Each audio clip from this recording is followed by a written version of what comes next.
အားလုံးပဲမင်္ဂလာပါအခုအမကဒီလက်လေးကိုချုပ်ပြပေးမယ်နော်ဒါလေးကဘလက်ဒီလိုပိုးလေးနဲ့ချုပ်ထားတဲ့လက်ရှည်လေးပါအမမှာလက်ဒီဇိုင်းတွေကြီးပဲတည်တဲ့တင်ကြားပေးတဲ့ online class လေးတွေလည်းရှိရနော် online class လေးကိုစိတ်ဝင်စားရင်အမရဲ့ page မှာဝင်ပြီးတော့လေ့လာလို့ရပါတယ်အမတို့ကဒီလက်လေးကိုချုပ်ဖို့အတွက်ကိုရိုးရိုးလက်ရှည်လေးတစ်ခုကိုဆွဲထားပေးတယ်ပြီးတော့အပေါ်ဘက်ကို3လက်မတက်ပြီးတော့လက်ဖောင်လေးပြောင်းလိုက်ပါမယ်လက်ဝါးတွေဘာတွေကတော့ပုံမှန်ဆွဲနေကြအတိုင်းပဲဆွဲထားပြီးရနော်အပေါ်ဘက်ကိုလက်ဖောင်လေးပြောင်းလိုက်ရုံပါပဲပြီးတော့ဘေးပတ်လေကိုညှက်ထုတ်လိုက်ပါမယ်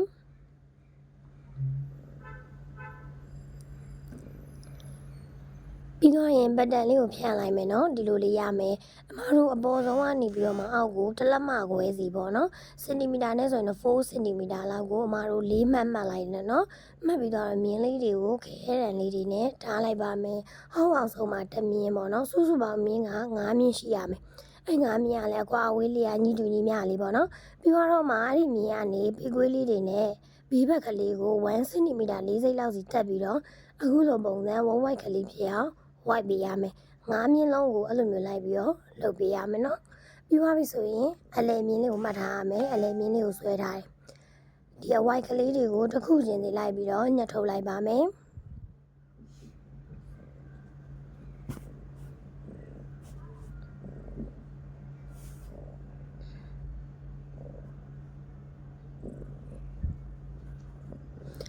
ကဲလိုလေးရသွားပြီဆိုရင်အမားတို့ကသူ့ကိုစက်ကူလေးနောက်တစ်ရွက်ယူလိုက်မယ်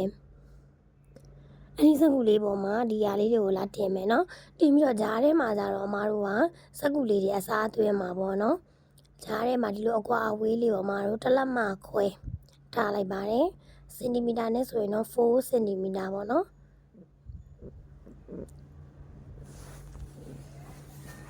ပြီးတော့တိတ်လေးတွေလိုက်ပြီးတော့ကတ်လိုက်တယ်နော်9ခုလုံးကိုအဲ့လိုမျိုးလေးလှုပ်သွားလိုက်ပါတယ်ပြီးတော့အလဲမြင်းလေးကိုပြန်ပြီးတော့မြင်အောင်ဆွဲထားလိုက်တယ်ပြီးတော့ဒါလေးတွေအောက်ကနေအပေါ်ဘက်ကိုအခုလိုမျိုးခောက်မယ်ပေါ့နော်အမားတို့စောနာအစားသွင်းထားတဲ့စက်ကူလေးတွေကိုခောက်ထည့်လိုက်တာပေါ့နော်အတွင်းထဲရောက်သွားအောင်လေအဲ့လိုမျိုးလေးဝိုက်ကလေးခောက်ပြီးတော့ဘေးဘက်ကလေးကိုတိတ်ကလေးနဲ့ခဏထိန်းထားလိုက်မယ်နော်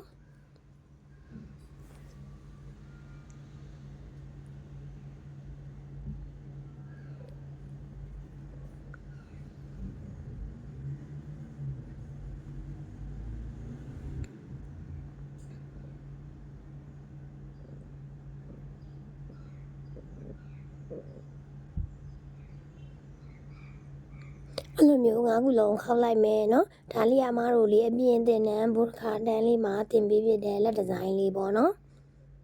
ကြပြီးသွားရင်ဘေးဘက်ကလေးတွေကိုသူ့ရဲ့ပတ်တန်ကလေးအတိုင်းပဲလိုက်ပြီးတော့ညှက်ထုတ်လိုက်ပါမယ်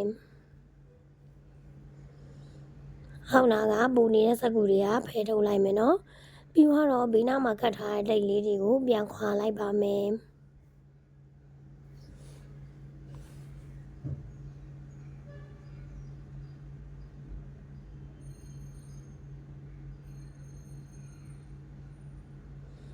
ပြီးသွားရင်ဒါလေးကိုအပြန့်လိုက်ကလေးအတိုင်းပိတ်စပေါ်မှာသွားပြီးတော့ညှက်မယ်နော်ချုပ်စာတွေပတ်လဲထားပြီးတော့ညှက်လိုက်ပါတယ်ပြီးတော့ဒီမှာအမတို့အခုလိုခွဲထားတဲ့မြင်းကလေးတွေပြန်ပြီးတော့ခောက်ရမှာနော်စောနာပတ်တန်မှာခောက်တယ်လို့ပြန်ခောက်ရမှာအဲ့တော့ဘယ်နာလေးမှာခောက်ရမယ်ဆိုရဲအမှတ်ကလေးတွေကိုပေါ့နော်လိုက်ပြီးတော့မှတ်တယ်ပြီးတော့မှင်ကန်လေးကိုလည်းအောက်ထဲကိုထည့်တယ်ဒီမြင်းလိုင်းလေးကိုလည်းအမမြင်ရအောင်လိုက်ပြီးတော့လှိမ့်နေပေါ့နော်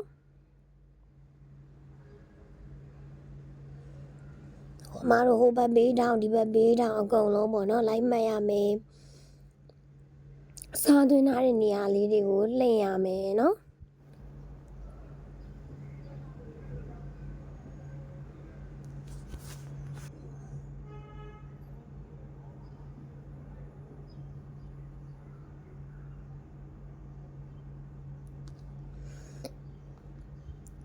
အလဲမြင်းလေးကိုလည်းမှတ်တယ်ပေါ့နော်အကုန်လုံးမှတ်ပြီးသွားပြီဆိုရင်ဒါအလှဘက်မှာပဲမှတ်တာနော်မှတ်ပြီးသွားတော့လေအဲ့ဒီအခုမှတ်လိုက်တဲ့အမှတ်ကလေးတွေအတိုင်းအမတို့ကဘေးဘက်လေးမှာ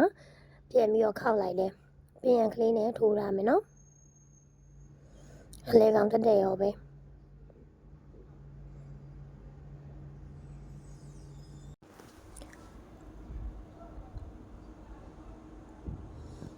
9ခုလုံးကိုအဲ့လိုမျိုးလေးခောက်သွားမှာနော် ပတ်တက်မှာခောက်ခဲ့တဲ့အတိုင်းလေးပဲ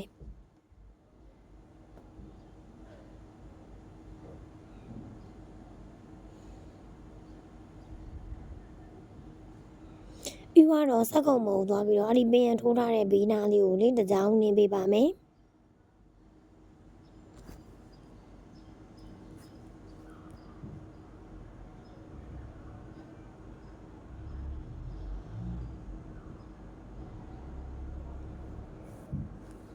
နောက်တစ်ဖက်ကိုလည်းအဲ့လိုပဲနင်းပေးမယ်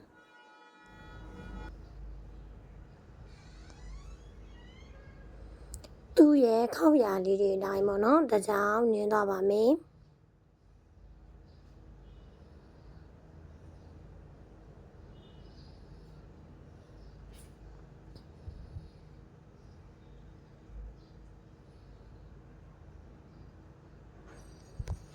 ပြီးတော့ရင်မှာတော့ဖြန့်လိုက်ပေါ့နော်အလှဘက်ကိုဖြန့်လိုက်မယ်ပြီးတော့အလဲလိုင်းလေးမှတ်ထားတာရှိတယ်နော်အဲ့ဒီခောက်ရလေးတွေတိုင်းခိုင်မယ်အလဲချင်းကိုအကုန်လုံးထပ်ပလိုက်မယ်နော်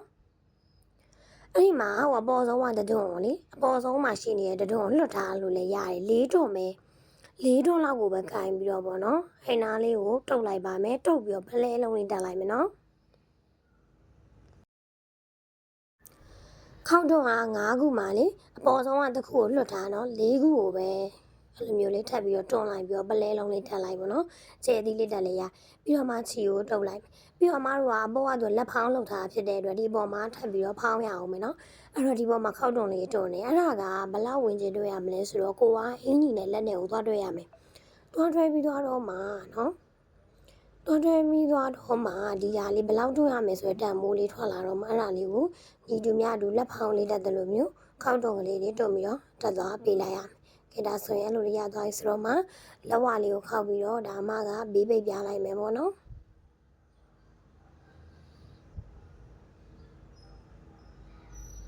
ကဲဘေးပိတ်လိုက်နော်ဘေးပိတ်ပြီးသွားရင်အမဒီຢာလေးကိုအယုံမှာဝစ်ပြပေးမယ်ပေါ့နော်။ကဲဒါလေးကပြီးသွားတဲ့ပုံလေးနော်ပုံမှန်လက်ဖောင်းလေးတက်တယ်လို့သွားပြီးတော့အင်းကြီးမှာတက်လိုက်ပြီးအောင်ပဲဆိုတော့အမတင်တာလေးကိုသဘောကျနေတဲ့တယ်ဆိုရင်အမတို့ရှိမှာ online class တန်းခွဲတွေအများကြီးဖွင့်လှစ်ထားပါတယ်အခြေခံကနေပြီးတော့ထိုင်မသိမ်းလေးရှိတယ်အပြင်တန်းခွဲတွေလည်းရှိတယ်နော်